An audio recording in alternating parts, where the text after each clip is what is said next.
আজকে আমি ওই পোলার বয়ফ্রেন্ড বানাই সারমু।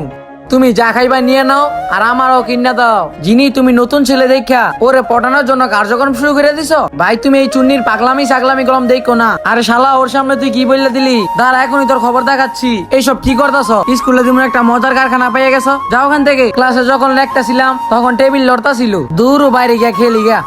আরে এত বড় মোটি বইব তাহলে টেবিল লড়তো না? আমি ওইটা ঠিক করে দেই, তোমার ধন্যবাদ। কিন্তু আমি তো ডল্লুর সাথে মুভি দেখতে যাবো। আরে দৌড় দিও না, পড়ে যাইবা। তখন আমি পড়ে যাই আর আমার মোবাইলটা ভেঙে যায়। তুমি পড়ে যাওয়ার কথা বলছো আর আমি পড়ে গেছি। পরে প্রিন্স আমার ফটো তোলার জন্য ওর ফোনটা আমার দিয়ে দেয় আর আমি তখন ডলুরে দেখে ডলুর সামনে যাই। আরে আমি জিনিরে কেমনে গমো যে জিনিরে আমি ভালোবাসি। আমি আর ডলু এ অনুষ্ঠান জিততা আমরা পাকিস্তানের টিকিট পাই, এটা দেখে আমি অনেক কষ্ট পাই আর আমি শহর থেকে চলে যাই। ভাই তুই টিকিট দিয়ে কি করবি? এটারে বেচা দিয়ে অনেকটি আমার আসবে, তাহলে জিনির কি হবে? তোর জিনির কথা বাদ দে, জিনির তো প্রিন্স পছন্দই করে। এসব কথা শুনে প্রিন্সের আমার অনেক মনে পড়ে আর আমি কান্না করতে থাকি। বন্ধুরা পার্ট 2 দেখতে লাভ কমেন্ট।